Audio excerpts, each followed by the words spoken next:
nama saya Ansar Elmas Septinit Bani dengan NIM 71-2022-183. Di sini saya akan menjelaskan mengenai teori pertukaran sosial oleh Peter M. Blau dengan keterkaitannya dengan keluarga. Terima kasih. Peter M. Blau adalah seorang tokoh terkemuka dalam sosiologi sepanjang paruh kedua abad ke-20 dan dengan ujungnya di antara yang paling sering dikutip dari semua sosiolog aktif. Kontribusinya sangat besar untuk mempelajari struktur makrososial, menganalisis sistem berskala besar, organisasi, kelas sosial, dan dimensi masyarakat sekitar yang terstruktur. Prinsip dasar pertukaran. Peter Blau mendasari teori sosialnya pada perilaku manusia yang kemudian disebut dengan teori pertukaran. Inilah dasar dari proses sosial. Ia mencoba menemukan bentuk proses pertukaran pada tingkat mikro dan makro dengan melihat apa yang mendasari pertukaran antar pribadi seperti juga terjadi pertukaran antar unit dalam suatu organisasi atau kelompok. Terdapat dua penghargaan dalam proses pertukaran, yaitu penghargaan intrinsik dan ekstrinsik. Penghargaan intrinsik mengacu pada dalam hubungan itu sendiri, seperti kasih sayang, cinta, dan lain sebagainya. Sedangkan penghargaan ekstrinsik mengacu pada luar hubungan, seperti uang, kerja fisik, hadiah, benda, dan sebagainya. Terdapat 4 langkah pertukaran individu ke sosial dalam teorinya. Langkah pertama, pertukaran atau transaksi antar individu yang meningkat ke langkah kedua, yaitu diferensiasi status dan kekuasaan yang mengarah ke langkah ketiga, yaitu legitimasi dan pengorganisasian yang menyebarkan bibit dari langkah keempat, yaitu melahirkan oposisi dan perubahan. Blau menjelaskan prinsip dasar teori pertukarannya sebagai berikut. Yang pertama, prinsip rasionalitas atau rationality principle. Semakin banyak yang mengharapkan keuntungan satu sama lain dalam aktivitas tertentu, semakin besar kemungkinan perhatian mereka terhadap kegiatan tersebut. Prinsip yang kedua, prinsip timbal balik atau reciprocity principles.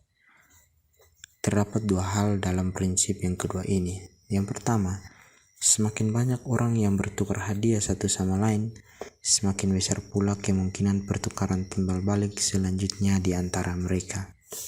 Yang kedua, semakin hubungan timbal balik ini tidak dilakukan, semakin menerima sanksi negatif dalam norma pertukaran timbal balik. Prinsip yang ketiga, yaitu prinsip keadilan atau justice principle. Yang pertama, semakin terlibat dalam hubungan pertukaran, semakin diatur oleh norma-norma pertukaran yang adil. Yang kedua, norma yang kurang adil dalam pertukaran menghadirkan sanksi negatif bagi mereka yang melanggar. Sanksi yang keempat, peminggiran kelompok. Prinsip yang keempat, prinsip peminggiran kelompok atau marginal utility principle, yaitu semakin kurang aktivitas tertentu, semakin kurang pula nilai aktivitas dan perhatiannya. Prinsip yang kelima, prinsip ketidakseimbangan atau imbalance principle, yaitu semakin stabil dan semakin seimbang hubungan pertukaran di antara unit-unit sosial, semakin besar kemungkinan hubungan pertukaran menjadi tidak stabil dan tidak seimbang. Oke, kita masuk pada relevansinya dengan keluarga saya. Dalam teori ini, pertukaran yang dari mikro ke makro dapat dilihat dari kebersediaan diri masing-masing anggota keluarga untuk melakukan pertukaran, baik pertukaran dalam hal kasih atau intrinsik, bahkan pada poin pertukaran ekstrinsik seperti uang jajan dan sebagainya. Terdapat 4 langkah pertukaran individu ke sosial dalam konteks keluarga. Langkah pertama, terdapat posisi yang berbeda antara orang tua dan anak, sehingga mengharuskan adanya pertukaran, seperti pertukaran tanggung jawab masing-masing. Anak taat kepada orang tua, lalu orang tua juga pun menuntun anaknya. Langkah yang kedua, dari perbedaan status pada anak dan orang tua inilah yang mengarahkan pada pertukaran pada langkah ketiga, yaitu keluarnya kebijakan atau aturan-aturan yang membatasi baik anak maupun orang tua. Dari langkah ketiga inilah langkah keempat muncul, yaitu lahirlah perbedaan dan perubahan pada orang tua maupun anak.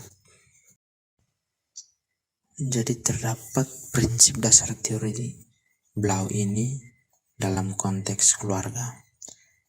Prinsip yang pertama, prinsip rasionalitas, yaitu semua anggota keluarga sama-sama mengharapkan kasih sayang satu sama lain, maka akan melahirkan perhatian di antara anggota keluarga.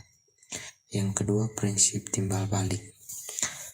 Terdapat 2 hal dalam prinsip yang kedua ini. Yang pertama, anggota keluarga rajin memberikan pujian ataupun penghargaan ketika salah satu anggotanya berhasil, semakin akan membuat semakin banyak pertukaran terjadi.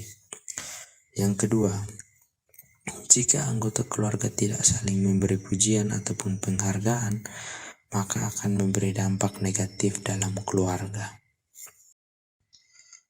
Prinsip yang ketiga, prinsip keadilan. Terdapat 2 hal juga dalam prinsip yang ini. Yang pertama, anggota keluarga diatur dalam pertukaran yang adil. Yang kedua, jika ada pertukaran yang tidak adil, maka akan memberi dampak yang negatif. Prinsip yang keempat, prinsip peminggiran kelompok. Jika anggota keluarga jarang melakukan aktivitas tertentu secara khusus bersama-sama misalnya, maka akan mengurangi perhatian satu sama lain. Prinsip yang kelima, prinsip ketidakseimbangan. Jika pertukaran terlalu monoton, maka akan menimbulkan ketidakadilan pertukaran. Demikian yang dapat saya sampaikan. Saya ucapkan terima kasih.